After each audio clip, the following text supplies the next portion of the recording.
राम। शंखनाद में आपका स्वागत है। राहुल गांधी की नागरिकता, उनका धर्म या कहें उनका मजहब, उनकी जाति और यहाँ तक कि उनका नाम भी रहस्यमय बना हुआ है। इन चीजों को लेकर भारत के लोगों को ठीक से जानकारी ही नहीं है, कोई स्पष्टता नहीं है। कई जानकारियां सामने आती है जिस पर कांग्रेस कुछ भी साफ तरीके से नहीं बताती। और अब इसी तरह राहुल गांधी का एक सीक्रेट बिजनेस सामने आया है। वो सीक्रेट बिजनेस जिसके बारे में भारत के लोगों को, भारत सरकार को जानकारी नहीं है, जो भारत में चलता ही नहीं है, जो विदेश से चलता है। एक रिपोर्ट में दावा किया गया है कि एक कंपनी है ला विंची कार्टली, और ये जो कंपनी है ये कहीं ना कहीं राहुल गांधी से जुड़ी हो सकती है। ये रिपोर्ट इस बात की शंका जाहिर करती है, इससे जुड़ी कुछ कड़ियां बताती है और उन्हें राहुल गांधी तक जोड़ती है, जिससे ये लगता है कि ये बिजनेस, ये संभावना है कि वो हो सकता है राहुल गांधी से जुड़ा हो। ये रिपोर्ट है ब्लिट्स की। ब्लिट्स जो है वो बांग्लादेश का एक प्रतिष्ठित अखबार है, न्यूज वेबसाइट है, जिसे सलाउद्दीन शोएब चौधरी चलाते हैं, जो पहले भी गांधी परिवार से जुड़ी रिपोर्ट सामने ला चुके हैं। अब सलाउद्दीन शोएब चौधरी की एक खोजी पत्रकारिता की रिपोर्ट है, जिसमें उन्होंने राहुल गांधी से जुड़ी कई बड़ी जानकारियां पता की और उसे रिपोर्ट के तौर पर सामने लाए, जिसमें राहुल गांधी की सीक्रेट बिजनेस की भी जानकारी है। और ये जो कंपनी है ला विंची कार्टली, अब इस कंपनी को सिर्फ राहुल गांधी ही नहीं, जैसा कि रिपोर्ट कहती है, उनकी जो कथित पत्नी है वेरोनिक कार्टली, ये चलाती है। क्योंकि राहुल गांधी तो यहाँ पे, ऐसा अगर हम रिपोर्ट की बात माने, वो तो यहाँ पर फुल टाइम पॉलिटिशियन है, तो ये कंपनी यहाँ से तो नहीं चलती, ये कंपनी विदेश से चलती है। और इसका बिजनेस भी छोटा मोटा नहीं है, ये विदेशों, दूसरे देशों तक फैला है। चीन, पाकिस्तान भी शामिल है, माफिया भी शामिल है और पाकिस्तान के कुछ भ्रष्ट लोग भी शामिल हैं, जिन्हें ये कंपनी अपनी सेवाएं प्रदान करती है। और ये कंपनी जो है, इसका नाम है ला विंची कार्टली। और आपको ये लगेगा कि विंची कार्टली क्या है, राहुल गांधी, कहीं गांधी नाम तो है नहीं। तो इस नाम की भी आपको कहानी बताती हूँ। हालांकि इनसे जुड़ी हुई चीजें जो है, मैं उनकी पत्नी और उनके और निजी रिश्तों के बारे में एक वीडियो में पहले भी बता चुकी हूँ। उनकी तो गर्लफ्रेंड नाओल जायर और नतालिया रामोस के बारे में भी बता चुकी हूँ। लेकिन फिलहाल उनकी पत्नी के बारे में बात करते हैं और उनके 2 बच्चों के बारे में बात करते हैं। जो कथित पत्नी है वो राहुल गांधी की, जो ब्लिट्स की रिपोर्ट कहती है उसके मुताबिक राहुल गांधी की ये जो पत्नी है वेरोनिक कार्टली, वो उनसे कॉलेज में मिली थी, जो कि कोलंबिया की है और कोलंबिया के एक ड्रग लीडर है, ड्रग कार्टेल जिनका है, उनकी बेटी है। और राहुल गांधी ने 2004 में एक इंटरव्यू में इस बात को स्वीकार भी किया था इंडियन एक्सप्रेस के साथ कि उनकी एक गर्लफ्रेंड रही थी वेरोनिक, जो कि स्पेनिश थी, उनका ब्रेकअप हो गया है। हालांकि रिपोर्ट ये दावा करती है कि वो स्पेनिश नहीं, कोलंबियाई थी और कोलंबिया की ऑफिशियल लैंग्वेज स्पेनिश है, तो स्पेनिश बोला करती थी। और वो जो वेरोनिक कार्टली थी, उनके साथ राहुल गांधी का ब्रेकअप नहीं हुआ, बल्कि वो लंबे समय तक उनके साथ, अभी भी रिपोर्ट जैसा कि कहती है, उनके साथ है।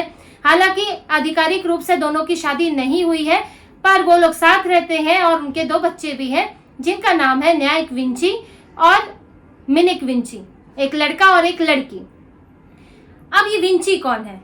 रिपोर्ट ये बताती है कि राहुल गांधी जो वेरोनिक कार्टली है, उनके साथ कई जगह ठहरे हैं, जैसे अंडमान निकोबार और लक्षद्वीप में वो ठहरे। जहां जिस रिजॉर्ट में ठहरे उसमें जो नाम लिखा था वो था राहुल विंची, और जो कार्टली हैं उन्होंने अपना नाम लिखा था जोनिता विंची।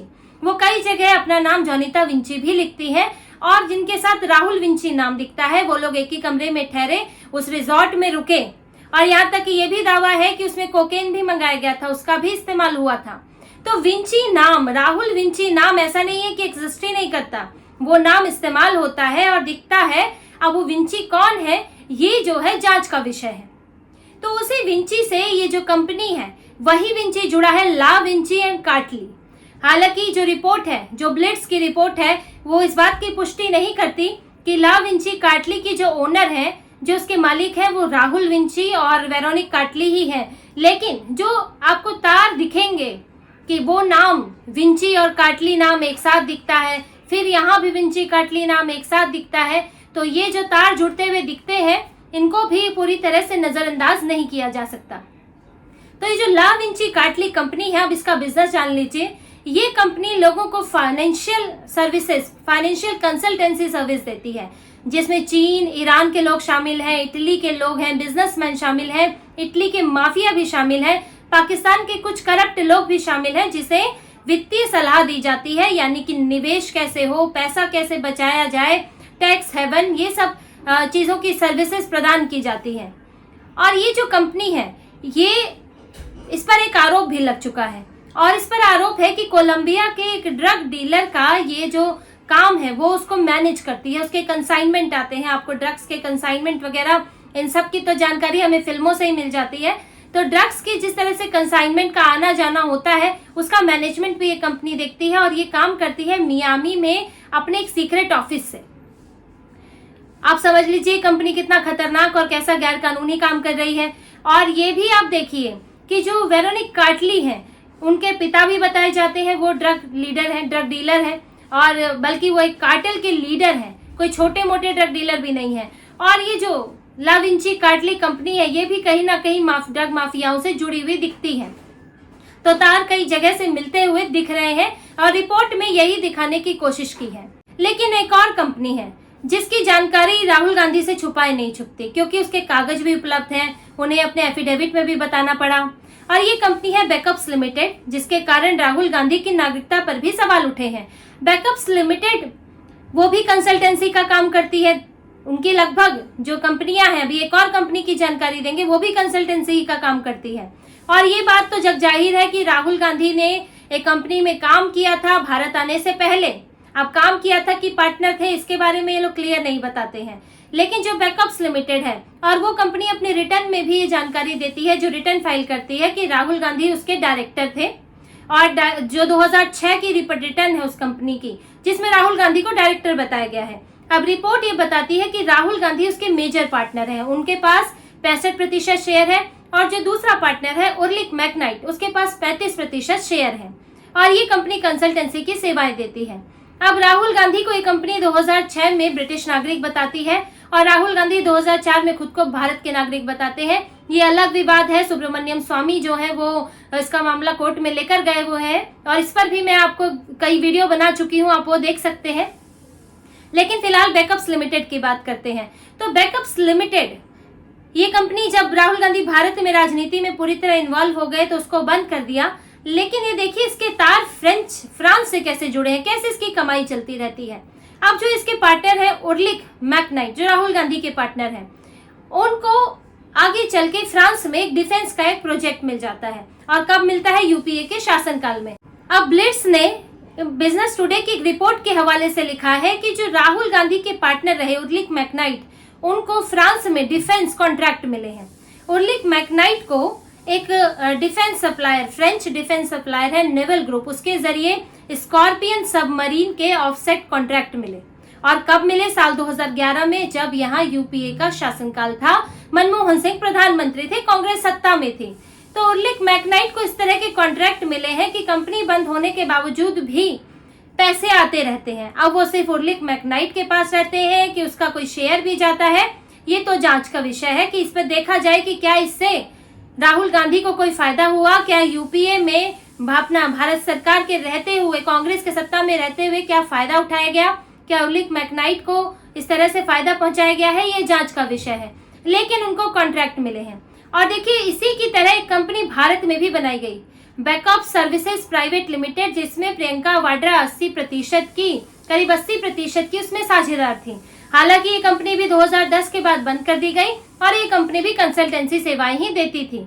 अब जो जितनी कंपनियों के नाम चाहे कथित तौर पर या फिर सबूतों के साथ सामने आ रहे हैं, सब कंसल्टेंसी सेवाएं देती है, फाइनेंशियल कंसल्टेंसी सेवाएं देती है, और कहीं ना कहीं राहुल गांधी से जुड़ी हुई दिखती है।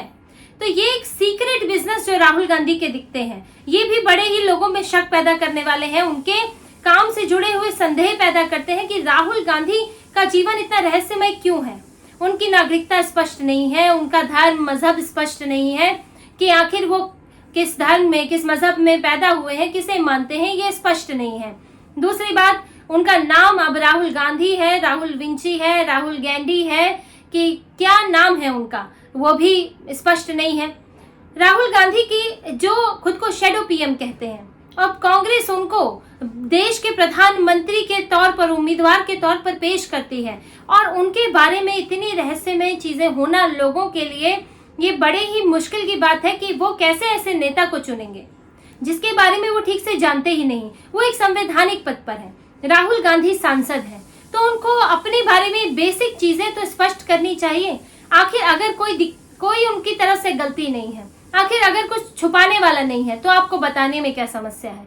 आप एक प्रेस कॉन्फ्रेंस कीजिए और बताइए कि ये मेरी भारत की नागरिकता है जो मुझे इतने 2004 से पहले मैंने ली थी और इसी कारण मैंने 2004 में चुनाव लड़ा। आप ये बात क्यों नहीं साफ करते? आप अपना धर्म क्यों नहीं साफ करते कि मेरा ये धर्म है, मेरा ये मजहब है, मेरी ये जाति है? आपका बिजनेस क्या है? आप ये बैकअप्स लिमिटेड पर स्पष्ट जानकारी क्यों नहीं देते? क्यों इतने रहस्य बनाकर रखे हैं? ये संदेह पैदा करते हैं, और खास करके ऐसे व्यक्ति के लिए जो देश का नेतृत्व करना चाहता हो। तो राहुल गांधी और कांग्रेस को हम ये नहीं कहते कि ब्लिट्स की रिपोर्ट को स्वीकार ही कर लेना चाहिए। ब्लिट्स की रिपोर्ट बिल्कुल सही है, हो सकता है कि उसमें गलत तथ्य हो सकता है कि राहुल गांधी का ऐसा कोई रिश्ता ना हो, कोई बिजनेस ना हो, लेकिन ये पता कैसे चलेगा? जब तक कांग्रेस या राहुल गांधी सामने नहीं आएंगे तो ब्लिट्स की रिपोर्ट लोग पढ़ेंगे और उसे मानेंगे। आखिर उसको किसी ने नकारा तो नहीं। तो राहुल गांधी और कांग्रेस को राहुल गांधी के निजी जीवन से जुड़ी कुछ बातों पर स्पष्टीकरण देना चाहिए, खासकर कि उन बातों पर जिन पर अब विदेशों में चर्चा हो रही है, विदेशी मीडिया लिख रहा है, सबूतों के साथ भी लिख रहा है, साथ में जो मामले कोर्ट में चल रहे हैं, गृह मंत्रालय तक गए हुए हैं, उन पर अब कांग्रेस और राहुल गांधी को स्पष्टीकरण देना ही चाहिए। तो इसी तरह की और खबरें और विश्लेषण आपके लिए लाते रहेंगे। हमसे जुड़े रहिए, सब्सक्राइब कीजिए, कमेंट कीजिए। बहुत बहुत धन्यवाद। जय श्री राम।